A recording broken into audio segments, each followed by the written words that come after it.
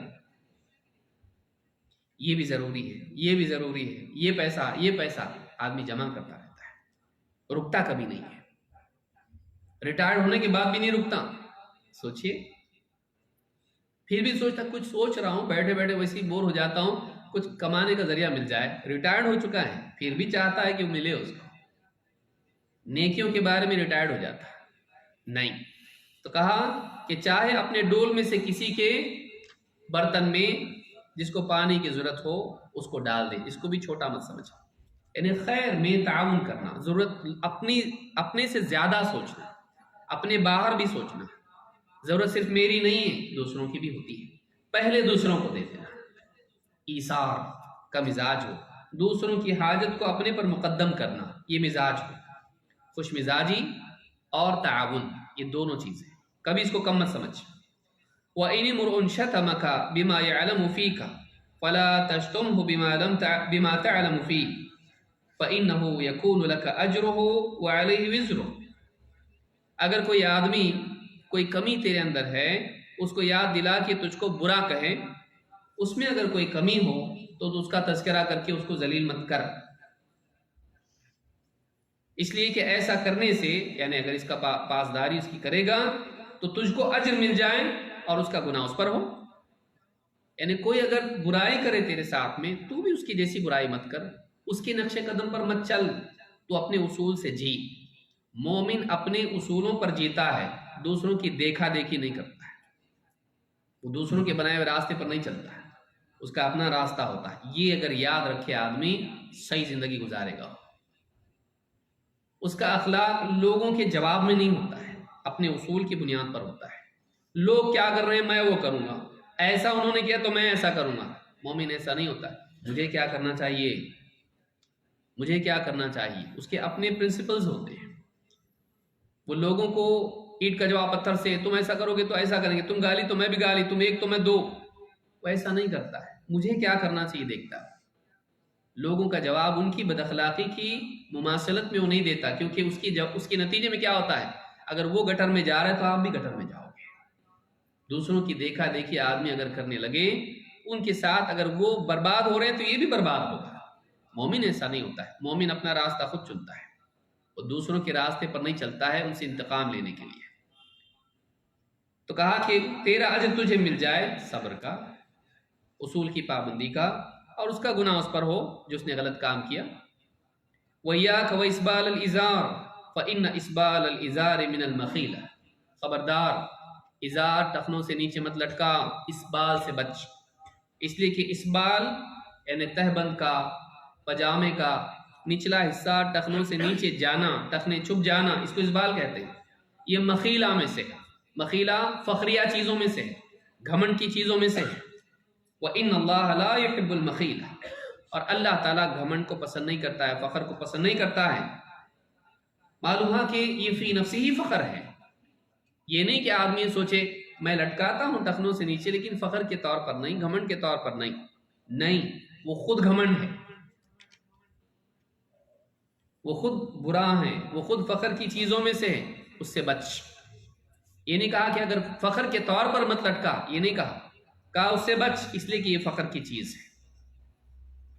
یہ حدیث اس میں فیصل ہے کہ تہبند نیچے لٹکانا فخر کے طور پر جائز حرام ہے، یا تواضع کے طور پر ہو اور فخر نہ ہو تو چلتا کہ نہیں چلتا؟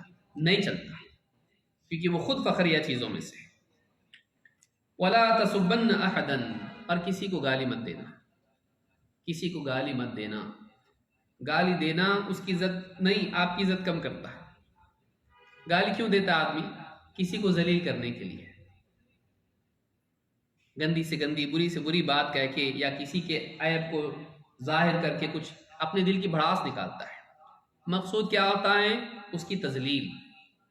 ہوتا کیا ہے؟ یہ کاؤنٹر پروڈکٹیو ہے، اس کا نتیجہ الٹا ہوتا ہے۔ آپ اس کو ذلیل کرنا چاہ رہے، لیکن جتنے گواہ ہوتے ہیں ان کی نگاہ میں آپ چھوٹے ہو جاتے ہیں۔ گالی دیتا ہے، اور اکثر آدمی گالی کب دیتا ہے؟ غصے میں آ کر۔ کمزور آدمی جب غصے میں آتا ہے گالی دیتا ہے، کیونکہ وہ انتقام نہیں لے سکتا، کچھ کر نہیں سکتا ہے، تو وہ زبان چلتی پھر اس وقت۔ گالی نہیں دینا۔ غصے میں کیا کرنا؟ اذا غضبت فاسکت، جب تجھے غصہ آئے چپ ہو جا۔ سب سے زیادہ زبان کو کنٹرول کرنے کی ضرورت اس وقت ہوتی ہے جب آدمی غصے میں ہوتا ہے، جب دل بول رہا ہوتا ہے کہ کچھ بولے، نہیں، خاموش ہو جا۔ تو کہا وَلَا تَسُبَّنَّ أَحَدًا۔ صحابی کہتے فَمَا سَبَبْتُ بَعْدَهُ أَحَدًا وَلَا شَاةً وَلَا بَعِيرًا۔ یہ حکم آپ کا جب میں نے سنا، اس کے بعد سے میں نے کبھی کسی کو گالی نہیں دی، کسی کو برا نہیں کہا، نہ بکری کو، نہ اونٹنی کو، اونٹ کو، جانور کو بھی نہیں، انسان کو تو چھوڑو، جانور کو بھی میں نے گالی نہیں دی۔ صحابہ ایسے لوگ تھے، یا تو کرنا ہے یا تو نہیں کرنا ہے، بیچ میں کچھ بھی نہیں۔ منع کر دیا نہیں کریں گے، خلاص۔ کرنا ہے کا مطلب کریں گے، کرنے کا کام ٹالنے والے نہیں تھے، اور بچنے کے کاموں میں سے حیلوں سے راستے نہیں نکالتے تھے، بلکہ وہ لوگ نہیں کرنے کے کام کو نہیں چھوڑ دیا کا مطلب چھوڑ دیا۔ سوچ رہا ہوں سگریٹ چھوڑوں، لیکن کیا کروں، چھوٹتی نہیں۔ ہاں، زندگی چلی جاتی اور سگریٹ کے ساتھ ہی جاتا دنیا سے۔ سگریٹ ہاتھ میں لیے ہارٹ اٹیک آ جاتا اور چلا جاتا ہے۔ چھوڑنا ہے کا مطلب چھوڑنا ہے، چونچلیں سب چھوڑ دیجئے۔ نہیں، ڈاکٹر بولتے ایک ساتھ ایک دم مت چھوڑو، ایسا ہوتا ویسا ہوتا ہے، سب دھوکے باز چیزیں۔ کئی لوگوں کو ہم نے دیکھا ایک دم چھوڑ دیا کا مطلب چھوڑ دیا۔ صحابہ نے کیسا چھوڑا؟ چھوڑ دیا۔ زندگی میں یہ آنا چاہیے، چھوڑ دو اس کو، معلوم ہو جائے یہ حرام ہے، نہیں کا مطلب نہیں، بند۔ گانا سنتا تھا پہلے، ابھی صرف قوالی سنتا ہوں، ابھی گانے نہیں سنتا ہوں، تھوڑا سا تو دھیرے دھیرے جا رہا ہوں پیچھے میں۔ کب تک؟ مرنے تک، بوڑھا ہو گیا، کب چھوٹے گا؟ چھوڑنا ہے کا مطلب چھوڑنا ہے۔ یہاں چھوڑتا ہے آدمی پہلے، باقی سب چھوٹ جاتا ہے۔ یہاں ہی اگر نہیں چھوٹے گا تو نہیں چھوٹے گا۔ دل مضبوط کر کے آدمی غلط چیزوں کو چھوڑ دے، سب آسان ہو جاتا ہے۔ تو یہ صحابہ تھے، جب منع کر دیا کہا اس کے بعد سے میں نے کبھی کسی کو گالی نہیں دی، انسان تو دور جانوروں کو بھی نہیں۔ یہ مضبوطی انسان میں آنی چاہیے۔ اس حدیث کو امام احمد، ابو داؤد اور ابن حبان نے روایت کیا ہے۔ حدیث نمبر 17، عن جرموز البجیمی رضی اللہ عنہ یقول، جرموز رضی اللہ عنہ کہتے ہیں قلت یا رسول اللہ اوصنی، میں نے کہا اللہ کے رسول مجھے کوئی وصیت کر دیجیے۔ قال اوصیک الا تکون لعانا، میں تمہیں اس بات کی وصیت کرتا ہوں کہ کثرت سے لعنت کرنے والے مت بننا، لعنتیں کرنے والے مت بننا۔ یہاں لعان کا ذکر ہے جو کثرت کی طرف رہنمائی کرتا ہے، ورنہ کبھی اجمالی طور پر لعنت کر دینا اس میں کوئی حرج نہیں۔ فلعنت اللہ علی الکاذبین آدمی کہے وصف کے ساتھ تو اس میں کوئی حرج نہیں ہے، لیکن فرد کا نام لے کر لعنت کرنا پسندیدہ نہیں ہے، اور کثرت سے لعنت کرنا یہ ٹھیک نہیں ہے، بار بار لعنت کرنا۔ اسی لیے آپ صلی اللہ علیہ وسلم سے صحابہ نے کہا اللہ کے رسول کفار و مشرکین کے لیے بددعا کیجیے، آپ نے فرمایا انی لم ابعث لعانا انما بعثت رحمہ، میں لعنتیں کرنے والا بنا کر نہیں بھیجا گیا، یعنی بار بار لعنت لعنت لعنت۔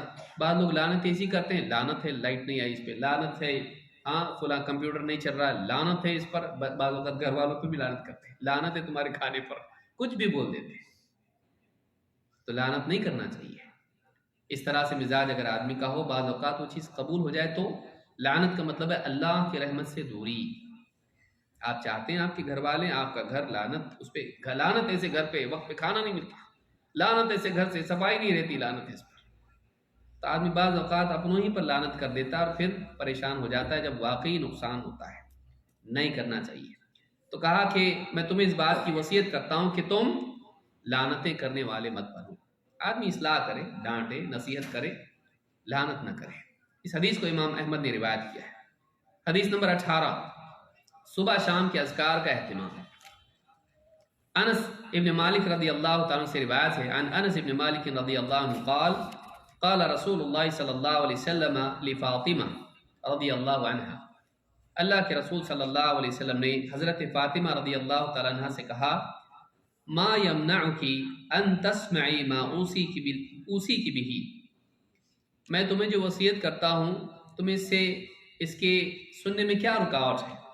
یہ شفقت کا انداز ہے کہ جیسے کوئی کہے کیا رکاوٹ ہے تمہیں، میں جو بتاؤں اس کو یاد رکھو، تو میں جو تمہیں وصیت کرتا ہوں اس کے سننے میں تمہیں کیا رکاوٹ ہے؟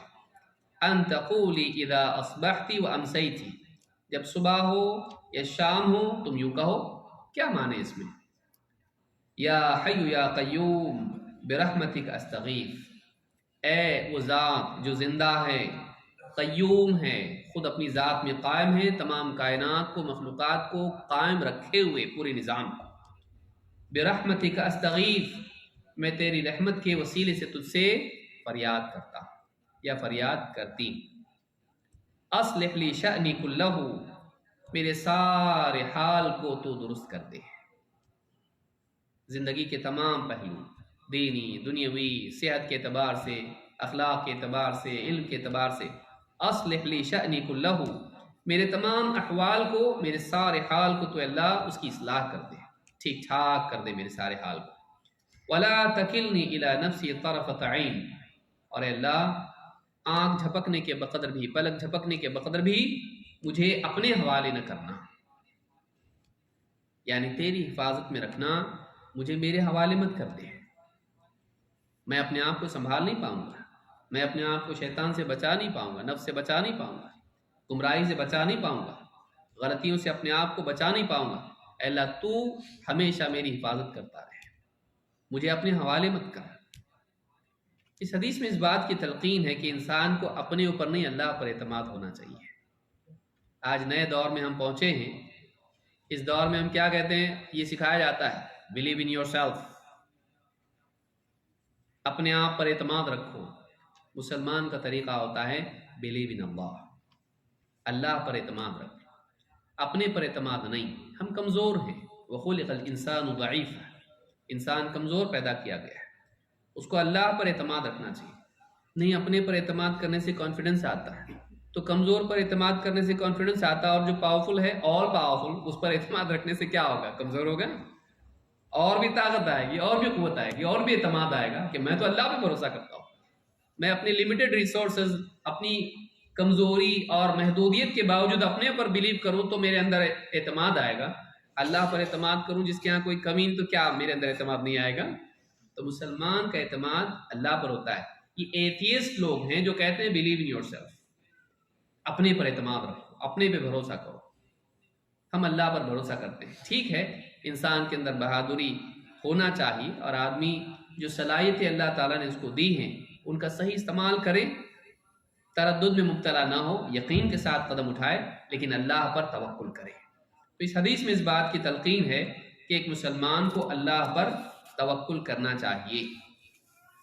حدیث نمبر 19، اور اس کا ذکر بھی ہم کو صبح شام کرنا چاہیے۔ عن ابی ہریرہ ان رجلا قال یا رسول اللہ انی اريد ان اسافر فاوصنی۔ انشاءاللہ اگر یہ حدیث اس کے بعد والی رہ گئی تو اذان کے بعد اس کو ہم مکمل کر سکتے ہیں۔ ابو ہریرہ رضی اللہ تعالیٰ عنہ کہتے ہیں ایک شخص نے کہا یا رسول اللہ، اے اللہ کے رسول، میں سفر کا ارادہ رکھتا ہوں تو مجھے آپ وصیت کیجیے۔ قال علیک بتقوی اللہ،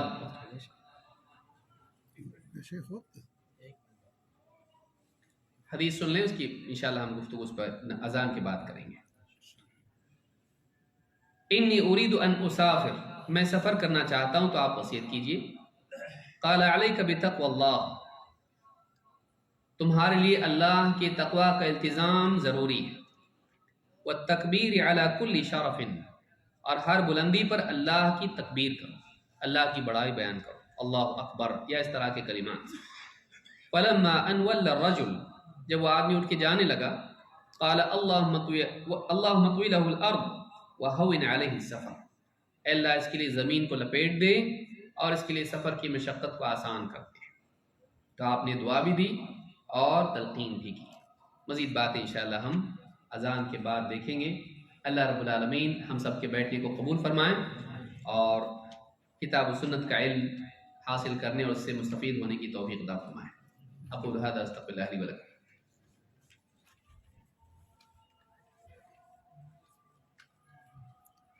آپ لوگ بیٹھے رہے انشاءاللہ، اذان کے بعد جو ہے شیخ بس ایک حدیث اور رہے گی، 2 حدیث پوری ہو جائے گی انشاءاللہ۔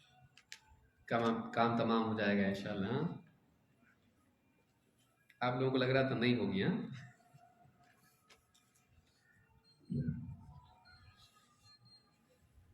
اللہ اکبر اللہ اکبر اللہ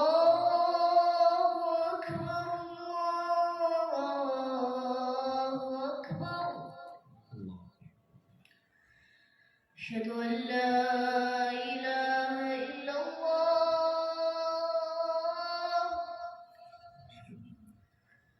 أشهد أن لا إله إلا الله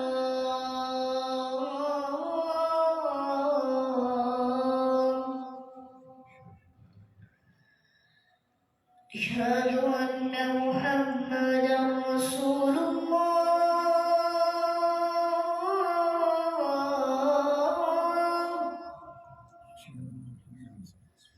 أشهد أن محمدا رسول الله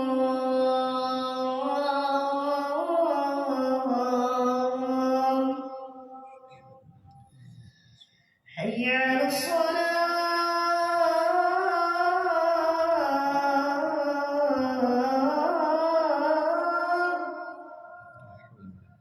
حي على الصلاة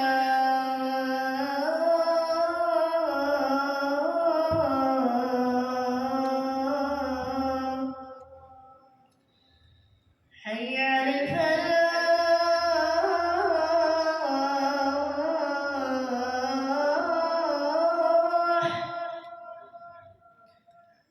حي على الفلاح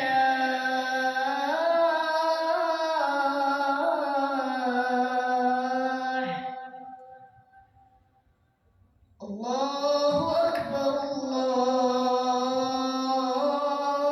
الله أكبر لا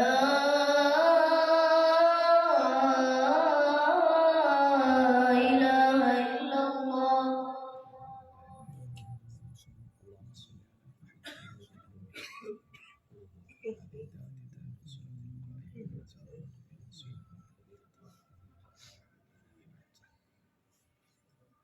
تو حدیث نمبر 19 میں تقوی اور بلندیوں پر تکبیر کی تلقین ہے۔ اس شخص نے کہا کہ اللہ کے نبی، اے اللہ کے رسول، میں سفر کا ارادہ رکھتا ہوں تو آپ مجھے وصیت کیجیے۔ آپ نے 2 باتوں کی وصیت کی، 3 باتوں کی وصیت کی۔ ایک، اللہ کا تقوی۔ اس سے پہلے بھی یہ حدیث کئی مرتبہ دوسرے صحابہ سے بھی اس طرح کی بات آئی کہ آپ نے سب سے پہلے تقوی کی وصیت کی، اس کے بعد ہر بلندی پر اللہ کی تکبیر کا بیان، پہاڑ کی چوٹی پر یا جیسا اونچائیوں پر جائیں تو تکبیر کہی جائے، یہ سنت ہے، اور پہاڑ سے اترتے وقت میں تسبیح کی جائے۔ بڑائی اللہ کے لیے ہے، اور اللہ کی صفات اور اللہ کی ذات و صفات کے اعتبار سے کوئی عیب اور نقص اللہ کے لیے نہیں۔ پہاڑی پر آدمی اونچائی پر جاتا تو نیچے بھی آتا ہے، تو اس میں بلندی ہوتی ہے تو اس میں نیچے بھی اتران بھی ہوتی ہے۔ اللہ رب العالمین کے لیے کمال ہی کمال ہے، عیوب اور نقص نہیں۔ تو بلندی پر جب آدمی جائے اللہ کی تکبیر بیان کرے، اور جب نیچے اترے اتار کی طرف جائے تو ایسا آدمی تسبیح کہے۔ فلما ولا ان ولا الرجل، جب آدمی لوٹا جانے کے لیے لوٹا تو آپ نے کہا اللہم اطوی لہ الارض وہون علیہ السفر، اے اللہ زمین کو اس کے لیے لپیٹ دے اور اس کے لیے سفر کی مشقت کو آسان کر دے۔ آپ نے اس شخص کے لیے دعا کی سفر کی مشقت کی آسانی کے لیے، اور زمین لپیٹ دینا کا مطلب یہ کہ آسانی سے اپنی منزل پر وہ کم وقت میں پہنچ جائے۔ تو اس طرح سے آپ نے دعا کی، تو اس سے معلوم ہوتا ہے کہ جو سفر میں جائے اس کو دعا دی جا سکتی ہے، اور بھی اس کے علاوہ دعائیں ہیں۔ حدیث نمبر 20 جو اس دور کی بہت بڑی ضرورت ہے، حیا، شرم۔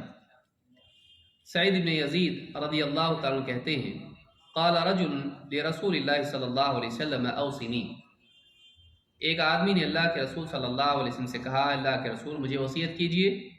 قال اوصیک ان تستحی من اللہ کما تستحی من الرجل الصالح من قومک، کہا کہ تم اللہ تعالیٰ سے حیا کرو جیسے تم اپنی قوم کے نیک شخص سے حیا کرتے ہو۔ آدمی جب کسی بڑی شخصیت کسی نیک انسان کے سامنے ہوتا ہے تو ایسی تمام حرکات سے بچتا ہے جس سے اس کی عزت خراب ہو۔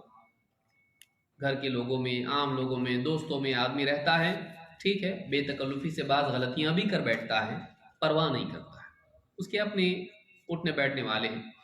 لیکن کوئی بڑا آدمی ہو، کوئی عالم صاحب ہے، کوئی سماج کا بڑا انسان ہے جس کی سب عزت کرتے ہیں، جس کی رائے کی سماج میں اہمیت ہے، ایسے آدمی کے سامنے آدمی غلطی کرنے سے بچتا ہے، کیونکہ اس کی ذلت ہوگی، اس کو شرمندگی ہوگی، وہ اس کو برا سمجھے گا۔ تو بھی ایسا کرتا ہے تو اس بڑے آدمی کی نگاہ میں گرنے سے بچنے کے لیے آدمی گناہ سے بچتا ہے۔ ایک انسان کے لیے جب آدمی ایسا کر سکتا ہے، اللہ رب العالمین کے لیے نہیں؟ اس کے ہاں ذلیل ہونا برا ہے انسان کے سامنے، اللہ کے ہاں ذلیل ہونا برا نہیں ہے۔ وہ دیکھے تو کیا کہے گا، اللہ دیکھ رہا ہے، اللہ کیا کہے گا۔ یہ جو احساس ہے آپ نے یہاں بتایا کہ جب انسان کے سامنے ایسا ہے تو من باب اولا اللہ کے سامنے ایسا ہونا چاہیے۔ تو جب لوگوں کے لیے ایسا کرتا ہے، لوگوں کے تعلق سے ایسا تیرا معاملہ ہے، تو پھر اللہ کے تعلق سے تو اور بھی زیادہ ہونا چاہیے۔ تو کہا اوصیک ان تستحی من اللہ، میں تجھے وصیت کرتا ہوں کہ اللہ تعالیٰ سے تو حیا کرے جیسے تو اپنی قوم کے نیک شخص سے، اپنی قوم کے نیک شخص کے سامنے حیا کرتا ہے، یعنی غلط کام اس کے سامنے نہیں کرتا ہے۔ آپ دیکھیں پہلے زمانے میں یا قریبی زمانے میں کوئی بڑا آدمی، بزرگ آدمی سامنے سے گزر رہا ہے، سگریٹ پینے والے اپنا سگریٹ پیچھے چھپا لیتے تھے، ان کے سامنے اچھا نہیں لگتا، بڑے بزرگ ہیں، مولوی صاحب ہیں۔ آج وہ چیز بھی ختم ہوتی جا رہی ہے، میں اپنے پیسے کی پی رہا ہوں، کسی سے ڈرتا تھوڑی نہ ہوں، تو بے حیائی عام ہوتی جا رہی ہے۔ پھر اس میں تنہائی میں بھی انسان کو اللہ سے ڈرنا چاہیے۔ دوسروں کے سامنے ہوتا ہے اور بات ہے، لیکن اللہ کے سامنے کب نہیں ہے، اللہ تعالیٰ کب نہیں دیکھ رہا ہے، اللہ تعالیٰ سے کب اپنے آپ کو چھپا سکتا ہے۔ تو ایک انسان اپنی تنہائیوں میں بھی اللہ تعالیٰ کے سامنے ذلیل ہونے سے بچنے کے لیے گناہوں سے بچے۔ تو حیا انسان میں ہونی چاہیے کہ اللہ کے ہاں ذلیل نہ ہو۔ تو اس حدیث میں بتایا گیا ہے کہ انسان کو اللہ تعالیٰ سے حیا کرنا چاہیے۔ حیا یہ ہے کہ آدمی ایسا کوئی کام نہ کرے جس سے اللہ کے ہاں شرمندگی اٹھانی پڑے قیامت کے دن، بلکہ دنیا میں بھی۔ لہٰذا یہ 20 حدیثیں تھیں جو ہم نے دیکھیں، اور آخری بات ہم نے دیکھی کہ مسلمان حیا والا ہوتا ہے، بے حیائی کے راستے پر نہیں جاتا، ایسے کوئی کام فحش کام نہیں کرتا ہے جس سے اللہ کے ہاں دنیا میں اور آخرت میں ذلیل ہو۔ اللہ تعالیٰ ان تمام چیزوں کے لحاظ کی توفیق عطا فرمائے، اور کتاب و سنت کی پیروی کی، اور خاص طور سے نبی صلی اللہ علیہ وسلم کی تعلیمات اور آپ کی وصیتوں کا پاس و لحاظ کر کے جینے کی توفیق عطا فرمائے۔ اقول ھذا واستغفر اللہ لی ولکم۔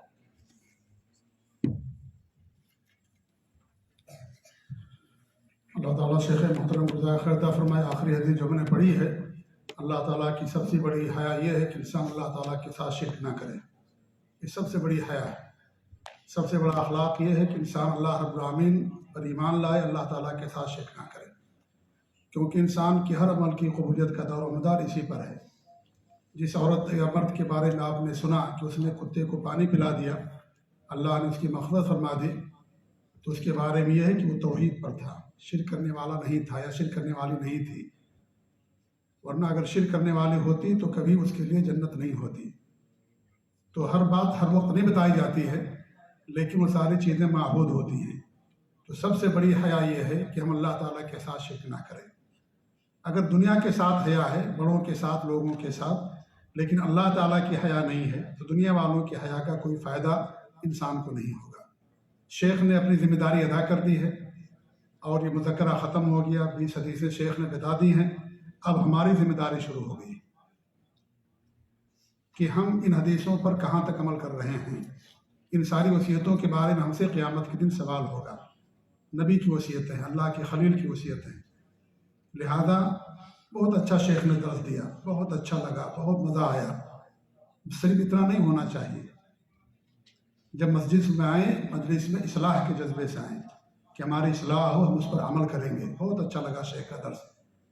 اب شیخ کو بار بار بلائیے، بلائیں گے بار بار، لیکن عمل بھی کر کے دکھانا پڑے گا. اب ذمہ داری اور بڑھ گئی ہماری میرے بھائیوں. یہ ساری پیاری پیاری قیمتی باتیں ہم نے سنی ہیں، اب ان پر عمل کرنا ہے ہماری بڑی ذمہ داری ہے. اللہ تعالیٰ ان تمام باتوں پر ہم عمل کرنے کی توفیق دے.